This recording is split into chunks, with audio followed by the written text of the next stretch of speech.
The universe is poetic. It's vivid, it's full of colors. The colors that we see and the colors that we don't. And the ones that we see, the colors that we see are obscured by our lenses of our senses. So it's becoming more and more difficult to be able to identify the true colors of the skies. I am a scientist, and as a scientist, I would say that nature is our limit. And nature is governed by physics. And physics has a language, and that's mathematics. As a kid, though, I would look at a lizard, and I'd say, cool, and I'd run and try to touch that lizard. Edgar Allan Poe said, "Invisible things are the only realities." So I was at school, at high school. I had a science project, and that was about black holes. I really like science, you realize that. And I worked really hard. I gave in a 20-page document full of jargon, very complex stuff. Went up to the blackboard, fantastic presentation, A+, easy. Then came up my friend. His project was about extraterrestrial creatures. Very cool. The guy handed in one single page, and there was only a drawing on it, and I think he drew it during my presentation. And the guy was like, okay, I'll give you my presentation as well. So he went to the blackboard, and he did this. He just drew a very big circle, and he said, that's the universe. All right? Okay, and that's a little dot, and that's us, all of us. And he was like, are you guys stupid to think that you're alone? Of course there's extraterrestrial creatures. And then he went back to his place. The teacher went crazy. What? What are you talking about? Come back here. Is that a report? Whatever. She gave him a huge circle with a dot in it. And the funny thing is that the dot in Arabic means 0 as well, so. But the thing is, I was looking at that guy and I was like, wow, this is it. I mean, the clarity, the simplicity of his explanation. I mean, that's how you would talk about extraterrestrial creatures, right? I mean, there are loads of documentaries, but that's it. So I felt that I was boring. I said, what happened to me? 10 years back, I was way cooler than that when I was like 8, 9 years old. I used to take things, you bring me a gift, I break it apart, I look at what's inside, I just want to know what's in there. I found out there were like bulbs and motors and stuff like that. And I'd try to fuse things together. So I said, okay, a car can become a boat a robot, and it's just really experimentation, having fun and so on. I never really cared what actually the process has to be, it's just I had to break it apart. And my dad was helping me as well. My dad was faster in breaking things than I was, so whenever we got a present, before even trying it out, we broke it apart, and then we tried to see what's in there. I was experimenting all the time. I even took a cable and I tried to plug it like into both terminals of the power plug, and it exploded. I learned it shouldn't be the case because it hurts, but I tried it. I mean, it's fun, right? Don't try that. Doesn't work. Then I remembered, and that was like a few weeks back, that I had a secret book of inventions, I called it. So I called up my family in Lebanon, and I said, can you please find that thing? It's no longer secret now. They had to look for it, they found it, and then they sent me some photos. I live in France. And then I looked into it, and I found out that there was a very cool invention, a list of different things. I realized that I actually invented a spaceship, and it looks like that. That was the schematic. In fact, it's a very simple way. I mean, I wanted to go to space. I really like space. I don't know what to do. So I thought, okay, I've got all these little tools. I get a big cardboard, and I rolled it around and made a cylinder. And then you get another cardboard. You draw all kind of space stuff that you care about. Space creatures, don't forget about them. Stick them on that thing, and that thing has to turn around. And you make your own spaceship. with a joystick that moves in between of all of these guys. Don't forget to put light and then make it very dark to feel that you're in space. You can like go to space, but you bring space down to Earth. And that was aimless. That was just to have fun, right?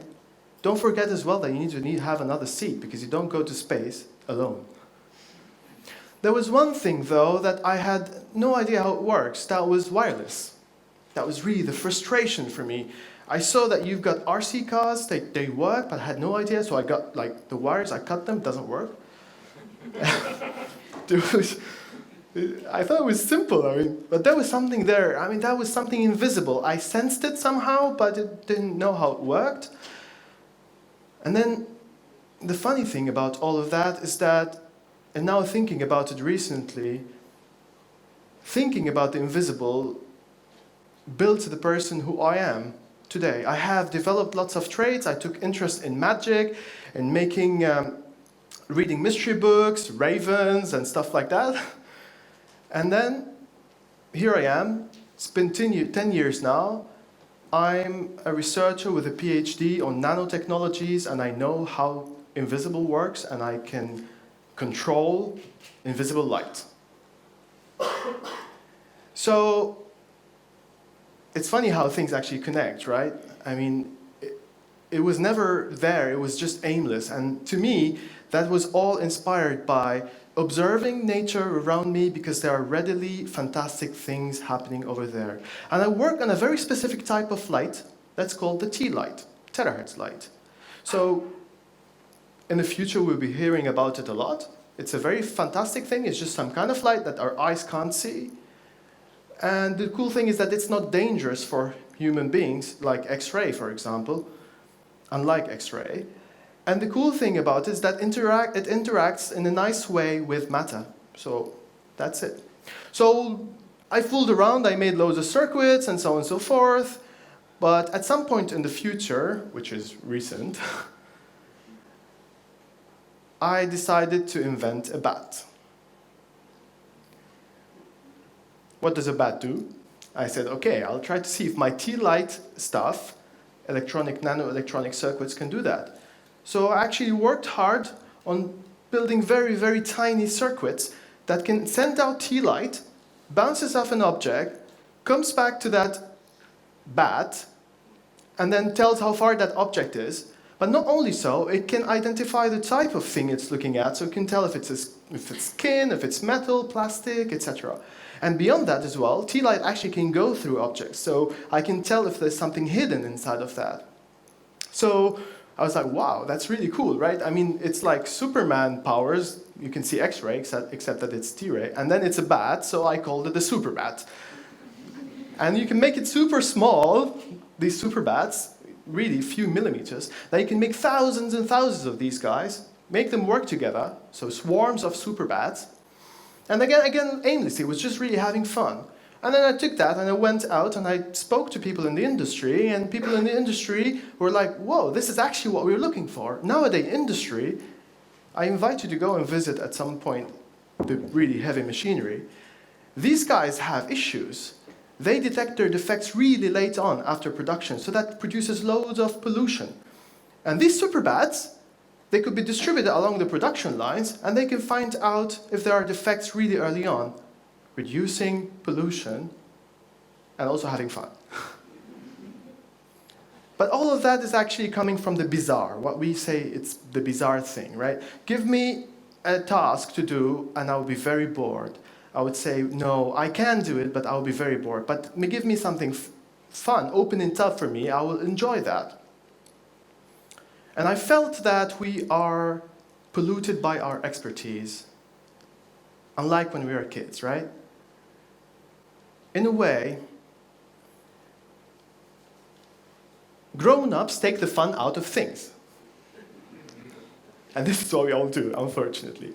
So we need to do more bizarre stuff. And to tell you something about bizarre, this is my band. So I have a very typical band in Grenoble in France. And with my band, we do a very standard type of music. It's called the experimental space death metal thing. Very compact name, right? We make conceptual, like songs, and our songs have scary and funny parts, and we go to space, so it tells a story, you meet space creatures, you fall in love with them, you fight them, etc., and so on and so forth. Very typical, right? And then what we did is that we invited friends to come over, and friends were always saying, whoa, your music's so weird. It was like, whoa, thanks. They said, no, we love you, but we won't come to your music. It was like, yeah, that's it. I mean, that's it. It's all about, that's it. I mean, we are simply experimenting, right? And while experimenting, and I assure you, you will find many, many things that you will stumble upon throughout your time. And this is what actually was happening to me. Because while observing this kind of noise, what most of you would call noise metal music, you will find lots of harmonics, you will find lots of information. And this is how nature works. Nature is full of innovation, and nature doesn't know noise and non-noise. It just knows that it's going on. As it evolves, it just simply evolves, right? So I observe nature, and remember that we spoke a minute ago about, or a while ago, about the lizard? So I said, okay, I work on T-rays, why don't I make it T-lizard? And that's it. In fact, I remember something that happened when something I learned while I was at the university. Electronic circuits, they are what they are with respect to their environment. If you hold a mobile phone in your hand, it's not the same as when you leave it on the desk. Because your hand actually becomes the environment of your mobile phone and the electronic circuits inside. Nowadays, nano-electronic designers, the guys that design what's inside of your mobile phones, are so good to make it work while it's in your hand and it's on the table. So keeping this in mind, I thought of this. I said, okay, I need to design a lizard, something that can sense things, but I don't have one. So I went back to my super bat. I went to the lab. I made sure nobody was around because I was going to do something I'm not allowed to do. I brought my finger and I touched it. And I looked at the signal. The signal changed. I brought a piece of metal, it changed but differently. Plastic, another different signal. For me, that was eureka. I rushed back to my office, I started simulating things and I started designing things, and voila. I designed a very tiny little 100 micrometer circuit that is capable to work on terahertz light, T-light. You bring it close to any environment, and while it is there, it senses that environment and produces a signal. So it's invisible things converted to a color that we can understand. So I made, again, thousands and thousands of these guys. Then you can make like some kind of image, complete image, of whatever object you're coming close to. That was all aimless. It was just to have fun. But then I went and I spoke around to my friends. We should always talk to our friends about things we do. And I spoke to people at the hospital, and I was saying, look, I did this. Can we brainstorm about that? And they were like, yeah, we came up with really a list of ideas, and one of them, which actually touches me completely, one of them is the detection of skin cancer on the spot. Imagine if you have a very small circuit that you can integrate in something that looks like a pen, and you can bring it very close to a skin and make it like a complete image, and on the spot, you can know if there's cancer or not. And this is what we are working on right now with these guys. And it was all aimless from the start. It all started from breaking apart that little car, exploding my face with a power plug, towards the lizard.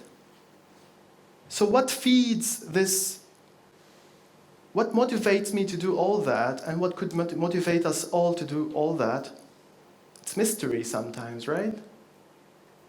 And mystery is there all the time. So let us all explore our mysteries. Thank you, guys.